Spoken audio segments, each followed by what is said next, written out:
This is the Paper 3 Political Ideas revision video on feminism. In this video, we will look at why do feminists believe the patriarchy needs destroying. Here's a reminder of the 4 themes of Paper 3. These themes are crucial to your exam work on this particular paper. In this revision video, we will be focusing on society. All societies have a particular structure which has evolved naturally or has been imposed by the state and those who govern the state. Most ideologies, therefore, have developed some vision of what their ideal society would look like. Some are more specific and some are more vague. Feminist theory aims to understand gender inequality and focuses on gender politics, power relations, and sexuality. This focuses on the idea that since women comprise one half of the world's population, true social progress can never be achieved without the complete and spontaneous participation of women. Feminist perspective highlights the social issues that are often overlooked or misidentified by an already present society. For feminists, then, the key issue with society is patriarchy. So we must ask ourselves, what is the patriarchy? Well, this term is used mostly by feminists to describe a society which is dominated by men and where women are seen and treated as inferior. Many feminists see society as deeply patriarchal in nature. They have developed an analysis of society which has much in common with fundamentalist socialism. For socialists, capitalism is a complete integrated economic, social and political system in which workers are an exploited class. For many radical feminists, patriarchy rather than capitalism is the key characteristic of modern society, and it is women who are the exploited class rather than workers in general. Therefore, just as extreme socialists see the destruction of capitalism as the solution to workers' exploitation, so do radical feminists see the removal of the patriarchy as vital to the emancipation of women. This is no easy task, as the patriarchy is part of every aspect of society. It can be seen in politics, the economy, culture, media, religion, education, sports, and etc. Therefore, it can be removed in one of 2 ways. The first is a full-scale attack on cultural values in society, possibly involving violent resistance to male domination. The other is through the creation of a female counterculture, separate altogether from the patriarchal society. In particular, this involves women leading completely separate lives from men. Liberals, however, take a similar view of the patriarchy, but their solution is more in terms of reform rather than revolution. For liberals, the patriarchy is a characteristic of society, but is not necessarily fundamental.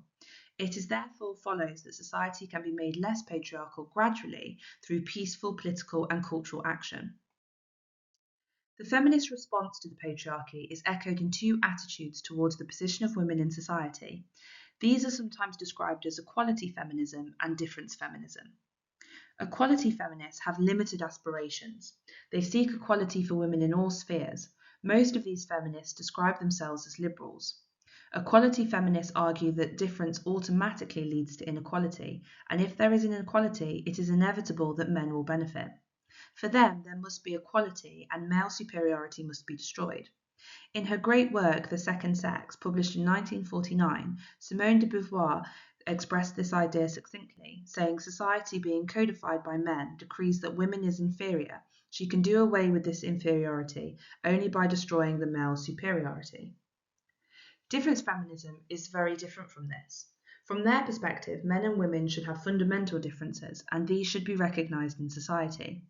Most difference feminists do not accept that one gender is superior to another, arguing simply that they are different and that those differences should be embraced but not fought against. For them, the search for equality is fruitless.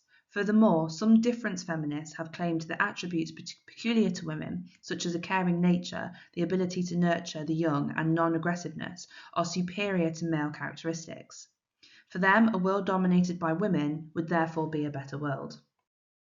Let's take a look at one of our key thinkers and her view on society. Simone de Beauvoir was known as the first existential feminist. Existentialism set the freedom of the individual against the constrictions placed on him or her by the moral and religious world around them, and wanted them to struggle against such restrictions by imposing their own will upon life.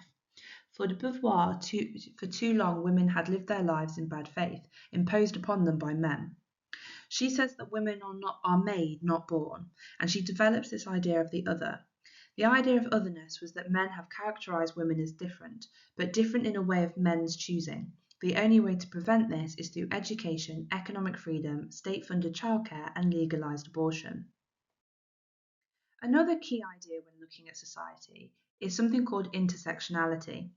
Intersectionality is a contemporary postmodern idea among feminists that suggests that women have multiple identities as well as their female sex and gender. Therefore, problems women face are intersectional, involving a combination of their female identities and other identities such as ethnicity, sexual orientation, social class, and religion. In recent times, and often described as in the era of postmodern feminism, many critics have suggested that feminism has tended to be a largely white, middle-class, one-size-fits-all movement. They point out that women from a variety of social and cultural backgrounds face very different problems. Therefore, for example, the oppression faced by black women is different in character from the experience of a white woman. The same may be true of a gay woman, a woman from low-income families, women from minority religions, or other ethnic groups. This has led to the idea of a very segmented movement, and the philosophy behind it is known as intersectionality, a term coined by Kimberly Crenshaw in 1989. She pointed out that in modern society we all have multiple identities, and gender is the only one of them. While gender is important, it is not the only identity that we have.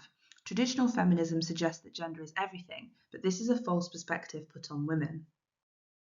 The Black American feminist Bell Hooks, she gives her name lowercase in terms of the first letters, stresses that race is a key identity and insists that the battle against racism must go hand in hand with the battle against sexism. In her analysis of the inferior position of women, she begins from the starting point that society is completely disfigured by inequality in general. Different groups in society, not just women, suffer from inequality. She says, "We knew that there could be no real sisterhood between white women and women of colour if white women were not able to divest of white supremacy, if the feminist movement were not fundamentally anti-racist." A key part of the Paper 3 exam is being able to explain how each key thinker approaches the core ideas. At the end of every video on a core theme, we will review how the key thinkers approach the core theme in question. Starting with de Beauvoir, she has existentialism which dominates her feminist ideas on society. Social constraints prevent individuals, not just women, from attaining self-realization and true freedom. Bell Hooks believes that society is full of complex relationships between different minorities, and in order to resolve social conflict, love between different minority cultures must be established. Sheila Rowbottom believes that the nature of society is economically determined. Society reflects the dominant position of both capitalists and men in general. Charlotte Perkins Gilman believes that society has always assigned inferior roles to women. In modern society, this no longer has any justification. And finally, Kate Millett believes that modern society is completely characterised by the patriarchy, which is all-pervasive and infests both the private and public sphere.